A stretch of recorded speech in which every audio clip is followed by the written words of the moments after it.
We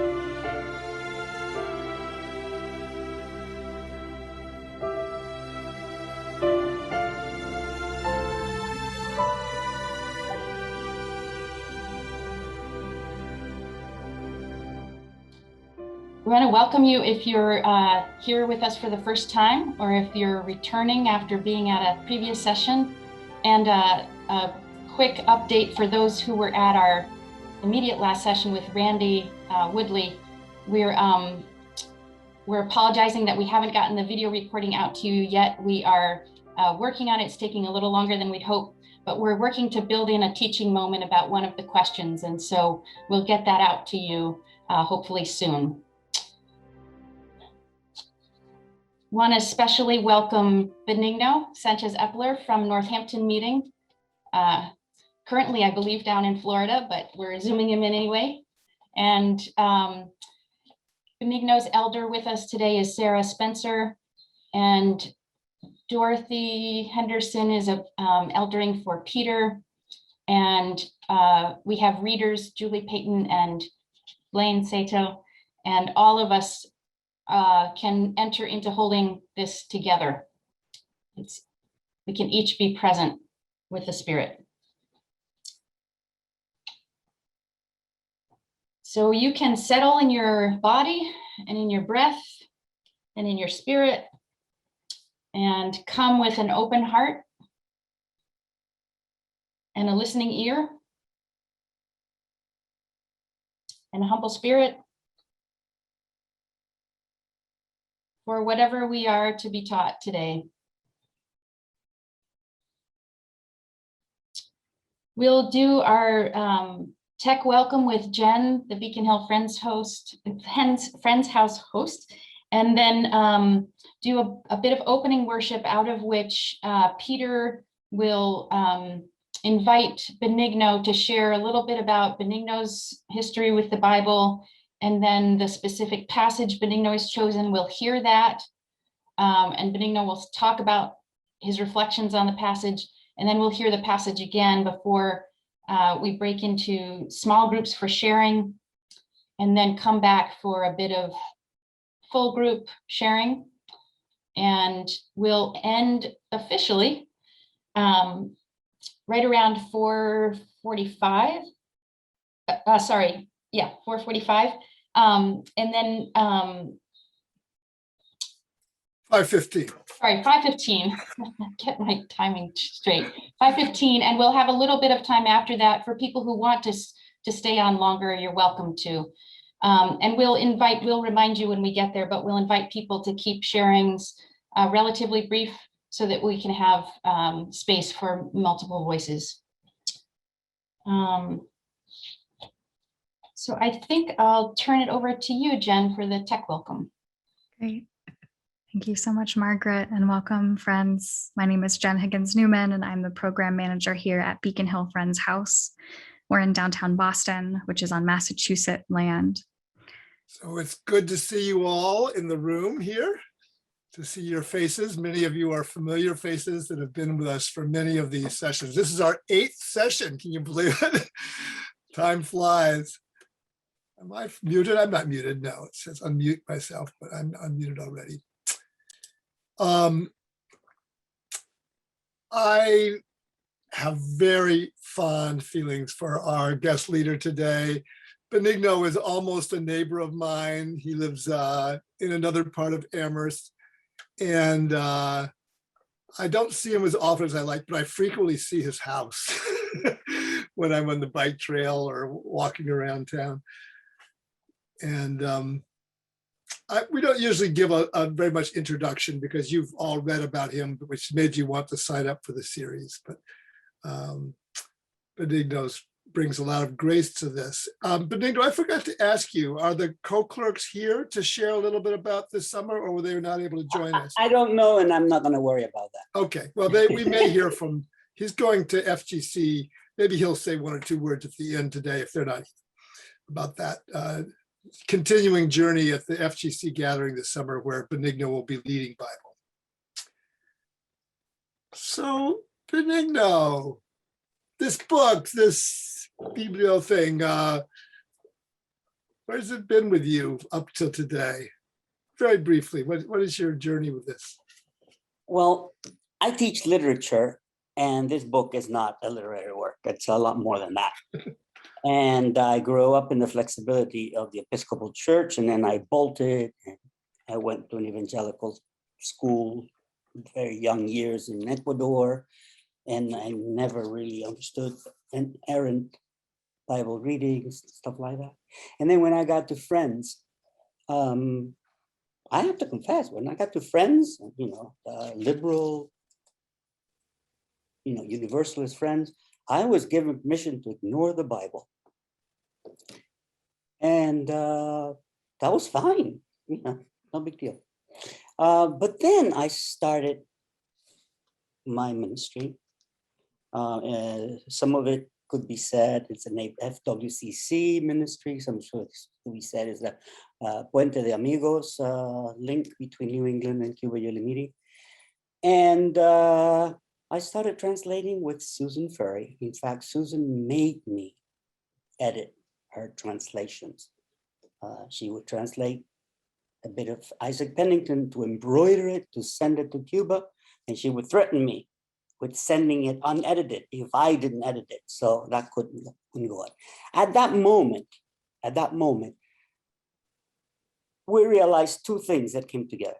Cuban friends speak Bible as much as they speak Spanish. And so if you go there with Bible and English, there's actually a possibility you can understand each other at some level. And I was glad that I could pick up Bible with some little immersion. Then Susan and I started translating early Quaker Friends texts, and we realized that we didn't need the dictionary. We needed the Bibles. And so we identified a passage of the Bible being not used, but just like brought out in the language.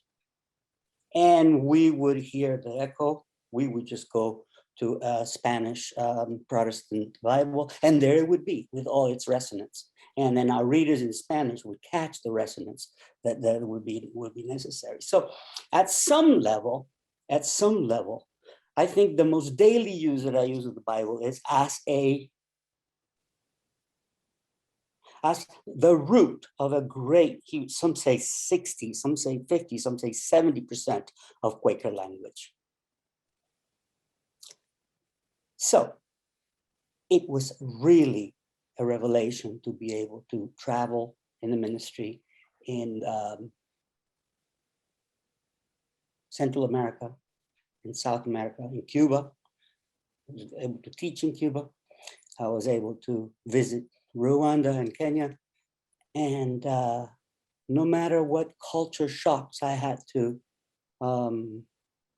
be grateful for, I also had to be grateful for a certain level of, if not fluency, at least working proficiency in Bible. I will talk more about reading Bible later, but that's, I think, probably the core of the story. Thank you. So we're actually going to do something slightly different this time. We're going to hear, because it's a fairly short passage, the translation, the passage twice. And Julie Payton from West Hill Friends Church in Portland, Oregon, is going to read us the first translation now, before Benigno tells us a little bit about why this is an important passage to him. And the Lord said to Moses, "When you go back to Egypt, see that you do all those wonders before Pharaoh, which I have put in your hand. But I will harden his heart so that he will not let the people go. Then you shall say to Pharaoh, 'Thus says the Lord, Israel is my son, my firstborn. So I say to you, let my son go that he may serve me. But if you refuse to let him go, indeed, I will kill your son, your firstborn.'" So Benigno, I know that you are well aware that Quakers, like some other Christians, sometimes like, and probably Jews too, like to skip over the passages where your enemies are being killed. So why did you feel God prompting you to bring us this passage today, and talk to us a little bit about why it's important to you? So back in 2019, I got an invitation from the FGC gathering subcommittee that handles the Bible half hour. And they surprised me. They asked me to submit a proposal that would tell them what kind of Bible half hour I would run. And initially, I loved the idea. I went to do the Bible half hour in 2008. I had the most riches of experience. I learned about what an elder can do. Jan Hoffman came with me. We traveled together. She found the rest of the elders that we needed over there. It was astounding. And so when I got this thing, and by the way, this came with a set of queries, questions that actually wanted to hear about my what would I do that would speak to the condition, or that would uphold the Friends General Conference interest in anti-racism. I'm white. I only have an accent. That's the difference, right? I can talk about difference in linguistic terms, but that's not, that's not going to be that interesting for the Friends General Conference. The questionnaire, I mean, is this a litmus test? How can you invite ministers? The Lord kept hardening my heart. How can you invite ministers and ask them to make a proposal and then have somebody stick to the proposal? The Lord kept making my heart stiffer and stiffer. And then I remember, with faith in banality, I remember what great fun it was to do the Bible half hour in 2008. That was the kiss of death. I did answer the questionnaire. I did send them something. And later on, the Lord, after hardening my heart, released me from having to say yes. They invited me, and I sent them a note, and I said, I'm sorry, this is not for me. In 2020, they called me again, and they asked me to do the same thing.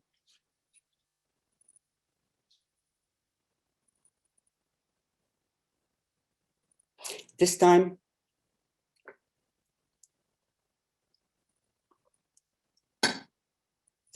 the Lord did not harden my heart about that. But the Lord had hardened my heart about other things, like my own response to racism and reparations and trans treatment, and et cetera, et cetera, et cetera. And that hardened heart actually felt that there was something that I knew that I had to say that should be able to bypass all of the kvetching that I'd done the year before. As a minister with trouble, minister that would keep saying, I don't want to go, I don't want to do it. And that reminded me of Moses. And I saw myself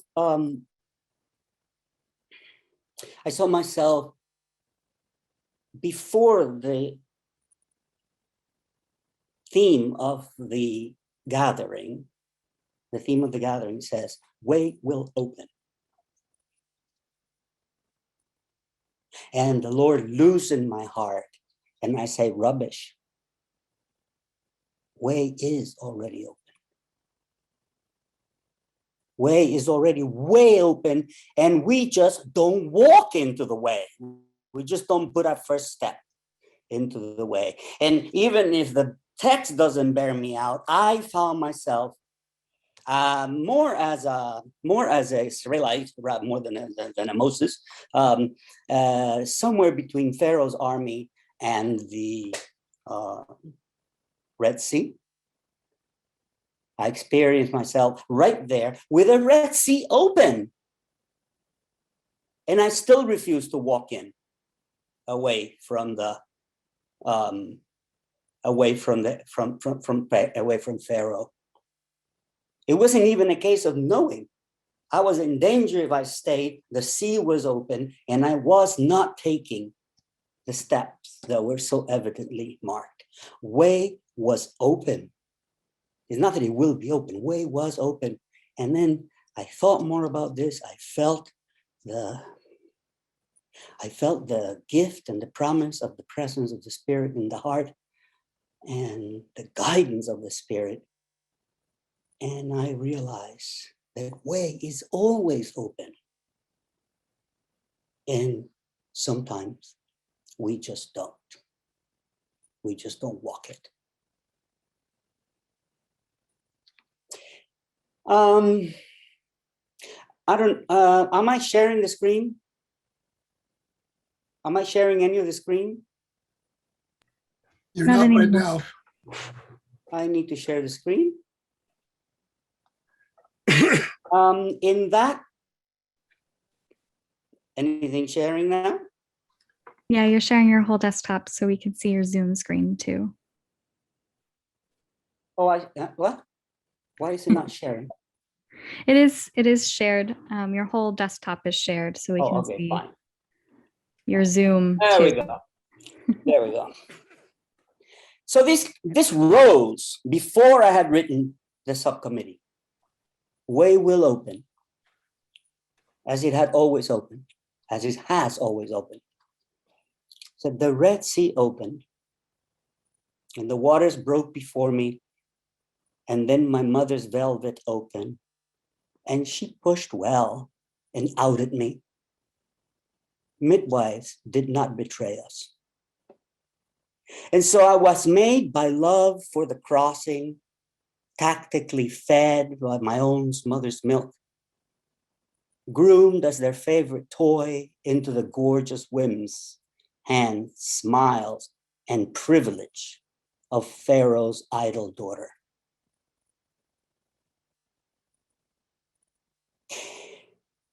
If I don't head into that mud and terror, into that open jaw of my one future,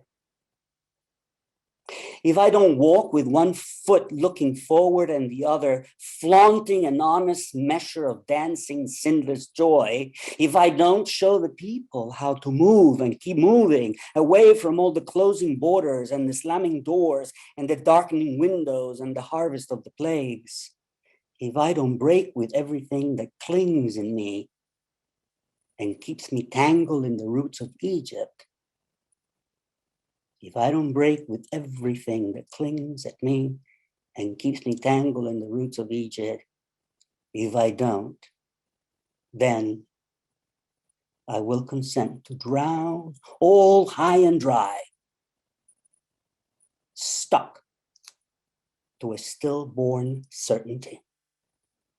It's about the strongest feeling of hell that I have experienced in my spiritual trajectory. Because the certainty is both promise, capability, vision, mission, and still not doing it. It makes all that certainty stillborn.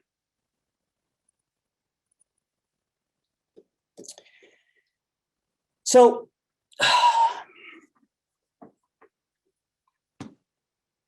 when I started looking back, it became clear that Moses and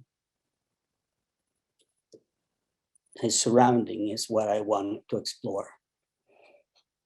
And so there's a talk on Moses as someone adopted into privilege.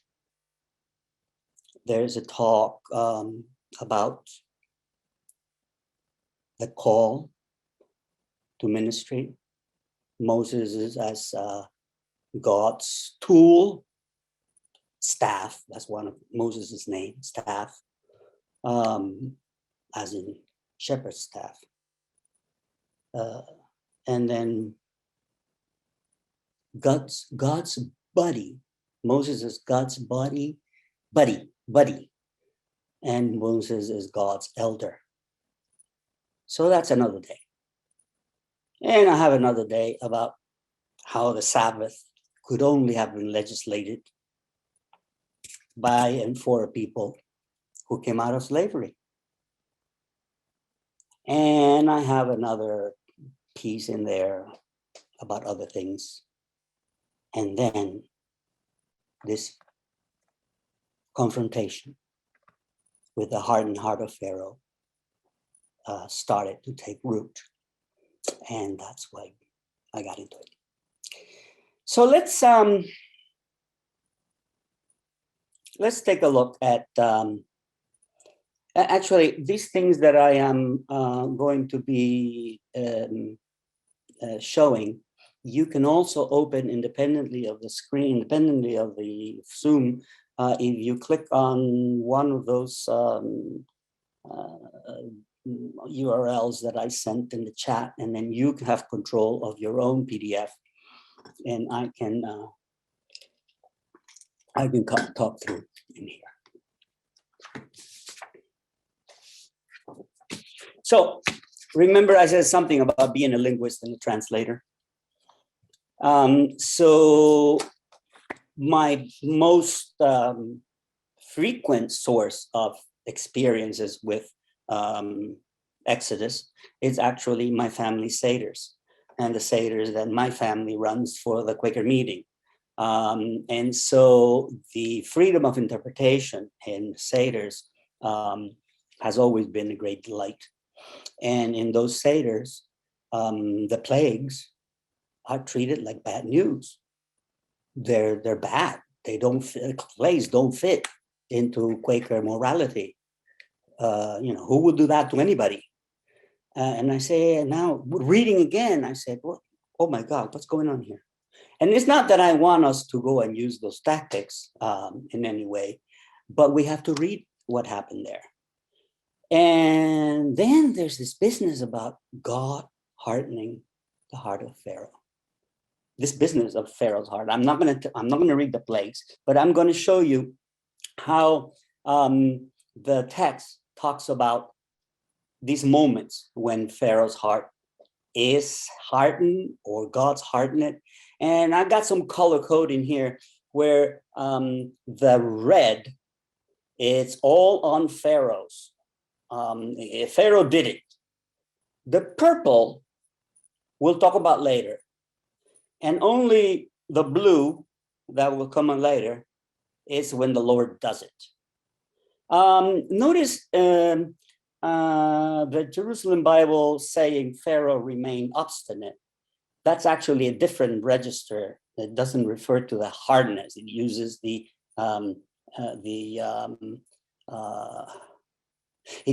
abstraction for the feeling. And by the way, that abstraction does absolutely nothing to me. I don't have an organ that feels pain or emptiness or anything like that, which is the seed of obstinacy. I have a heart, and it can grow hard, and it can be stiffened. And by the way, in that first and after the first plague, Pharaoh's heart stiffened, which is the Jewish publication Tanakh, and Pharaoh's heart grew hard, actually capture the impersonal subject that most scholars talk about when they talk about this passage. They say, oh, well, in the Hebrew, sometimes you don't know who's doing the action, and that applies both to the active and the passive voice, and we don't need to get into that. But let's see what happens as we go down. After the frogs, he hardened his heart. He did it in the King James. Jerusalem Bible stays with became obstinate. Became obstinate. He didn't do it. It became obstinate. Who knows? He became stubborn. He was not stubborn. He became stubborn. Who did it? Who knows? And then we keep going. The third plague. In the third plague, we have again Jerusalem Bible. He did it, and in the other two Bibles, it's a passive voice. Pharaoh's heart stiffened. Pharaoh's heart was hardened, but we still don't know who did it. And we can't charge Pharaoh with having done it directly. It seems like the heart did it, which is kind of interesting. Later on, we have a flip, and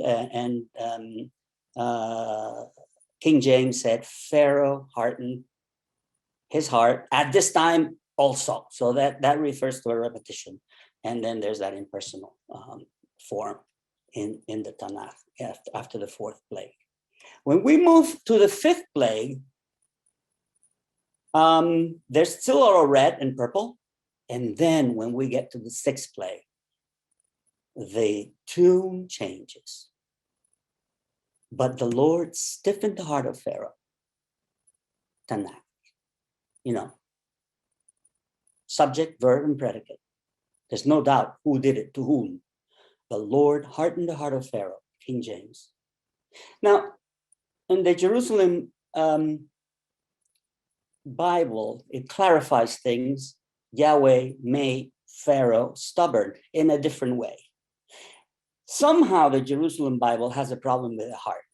It doesn't use it. And therefore, I can show you a piece of text that doesn't tell me anything, or doesn't tell me as much as the ones with the figure of the heart. If you go down to the seventh plague, things get even more complicated. Then the Lord said to Moses, go to Pharaoh, for I have hardened his heart and the hearts of his couriers, the whole crew, in order that I may display my signs. Now that kind of telos, it's very hard for halfway decent people to swallow. I'm gonna make sure that he keeps making mistakes so that I can slam him. That's basically what it says there.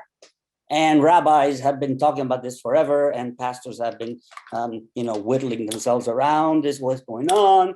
And all I'm saying is that here, the text shows that God hardens the heart of his servants, of the people, of somebody. And there, I start to wonder, has my heart ever been hardened? Do I always harden in myself? What happens? The passage in red is not another example of God's hardening the heart, but it's an example of the kind of thing that I can catch myself saying. I can catch myself saying, I stand guilty before the Lord. Forgive my offense just this once. And please, Lord, remove this death from me. That's a phrase that Pharaoh said. And it turns out to be a trick, because then, he turns around and then he's not going to let the people go. But the Lord stiffened Pharaoh's heart, and he would not let the Israelites go. So there's a confession by Pharaoh there. And then even in that case, the stiffener, it's the Lord's. The Lord hardened Pharaoh's heart. I want to go back to the text that you've been reading, because that opens up all sorts of other things, like what's up with his firstborns? What's up with the promise? This kind of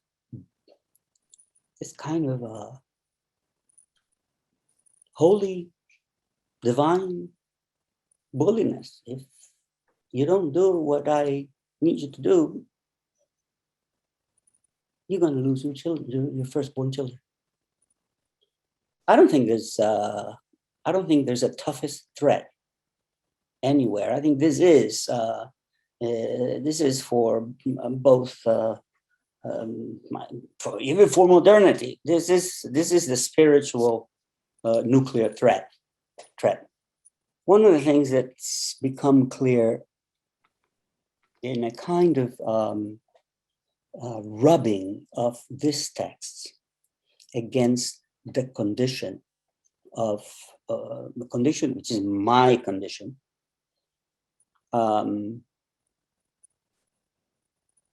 is that sometimes we are asked to be transformed, or we're asked to transform ourselves. We're asked to yield, and sometimes we may move a little bit, and we may say, "Yeah, I might as well agree. Yeah, I might as well give some money to the NAACP." And you do that, and you feel better, and the really needed transformation doesn't happen. That's one of those points where I can see the Spirit saying, you're not going to get it up. You're not going to get off that easy. I can see the Spirit saying, I am going to stiffen your heart. You are not going to want to send that contribution. And you're going to sit there seething in your conscience's discontent. And then you're going to face another opportunity to do the right thing. And maybe you're close to do it. Okay. Yeah. Maybe you agree intellectually. Maybe you find some leftover things that you don't need and you give that away. And that assuages your conscience. And I am suggesting that those of us who at some point wondered about the fairness or the what's up with this business of the God himself hardening Pharaoh's heart, I think it's time that maybe we can see how the Spirit can do that. There is a critical moment in the life of a monthly meeting where those gathered decide that, yeah, that's good enough. We agree, we're going to call it unity. And sometimes that's done in reckless disregard of the struggle that was necessary to get to that unity. And therefore, it wasn't unity, it was just a sliding. And as a clerk, I have actually learned to thank the Spirit for those friends in whom the Spirit stiffens their heart. And they become the advocates for positions of the world, for feelings, and for invitations to action that we all really need to abandon, and that this person needs to abandon most of all. But that person is going through the struggle, and the others are not. The others are sleeping in the affinity, sleeping in the comfort of a good enoughness. When that person whose heart has been hardened gets to the broken heart, gets to the realization, then the monthly meeting, and then that person unites, then the monthly meeting has the kind of unity that love can make, and the kind of unity that's reliable because it's been striven for. And the Lord said to Moses, when you return to Egypt, see that you perform before Pharaoh all the marvels that I have put within your power. I, however, will stiffen his heart so that he will not let the people go. Then you shall say to Pharaoh, thus says the Lord, Israel is my firstborn son. I have said to you, let my son go that he may worship me. Yet you refuse to let him go. Now I will slay your firstborn son. Greetings, friends. Welcome back. I think we're pretty much all back now. So we're going to take questions or comments. And if you would like to speak, the easiest and best way to do it is to go to the place that says reactions and click on raise hand.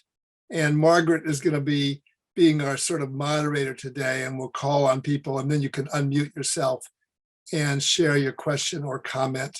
And we'll try to keep it briefly so that we can hear from multiple voices. And even though we will be closing the formal session at 1/4 in about 15 minutes, people are welcome to stay for another 20 minutes or so if there's things that are still on friends' hearts. So I'll just share one thing briefly myself. I sometimes at conferences, they have things like workshops, they have things like groups for people who are raised Catholic or raised poor, or there's things like that. I used to go to groups for people who were raised to be good. And I think those who were raised as Quakers, probably there's others who will reverberate with that. And so for many years, I felt a huge resistance when someone, a woman telling me I was being sexist, or a person of color was telling me I was carrying some racist wound in something I had done or said.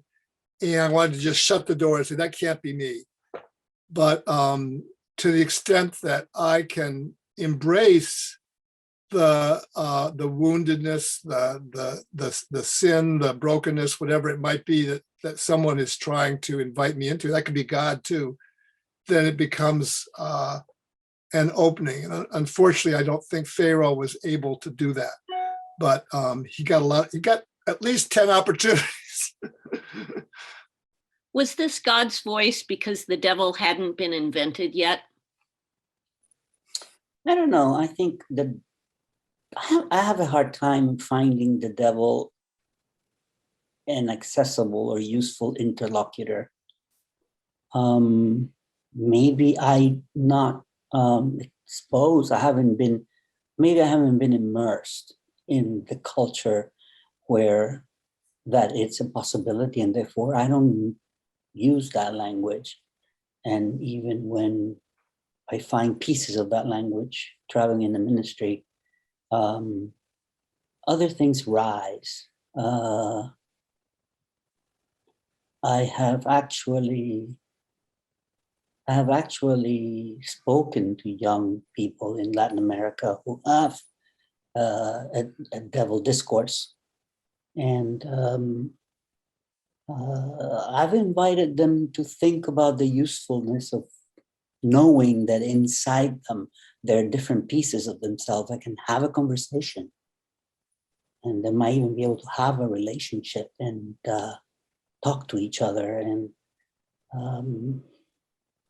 try to move them from fear to discernment in some way. And I don't know how useful that has been. It doesn't matter. I mean, I was telling my elders that just like today, and there was a George Fox joke where he says, "Oh, I just take people to the foot of the cross and leave them with their guide." And I said, well, I just took people to the middle of the desert and left them with their guide. And the devil doesn't show up under those conditions in my languages. Well, something came up in our small group, not from me, but about referring to the God's necessity of hardening Pharaoh's heart in order that the mighty works of God could be shown. And I'm still kind of working with it. It brought something up in me, but just thinking about the last few years of our history, thinking about what we need to be freed from. But we have had an example of a leader whose heart has been hardened, a ruling elite whose heart has been hardened. And we've had, I would say, at least 2 plagues delivered on us in the last few years. And if nothing else, it has awakened us. And is there a hand of God in that? I don't know. This just popped into my head, in these last few minutes, but I'm willing to accept the fact that there's the hand of God in that. In a situation like that, I'm very helped by thinking about the relationship between a story that was told and retold and retold. And every time there's a retelling, there's a condition to which it is speaking. And then there comes a point where the story speaks to someone who is a scribe, and that scribe writes it down. In Quakerism, we talk about the spirit that gave it forth. And I like to keep that. That's a real force for me, the spirit that gave it forth. But on the other side of the spirit that gave it forth, there's actually the condition to which the message speaks. And that is actually all in the ear of in the ear, not of the beholder, but in the ear of the one who needs the message. And so for me, this time around, I found, and because of other work that I've done with my students in terms of interpretation and things like that, I'm finding to claim that the text has a meaning in it that you have to unpack. It's not the same. It's kind of that's kind of, it leads to a fundamentalism. If you don't unpack the right meaning, you've done the wrong reading, right?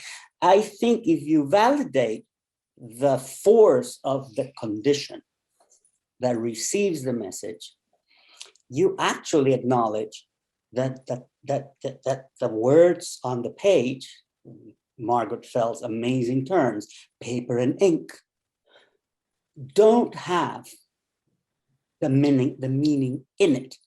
The meaning has to become a voice, something spoken to the condition of the person whose condition will create or will absorb or will engraft or will conceive the meaning of the message for that moment, for that person, for that condition. And then I go further complicating this thing because I think individuals can do that. And we can talk about the basic priority of the condition of the individual who's receiving the message, right? But also the Quaker meeting has conditions. And the message speaks to the Quaker meeting, and the Quaker meeting has a heart. There's a nasty word.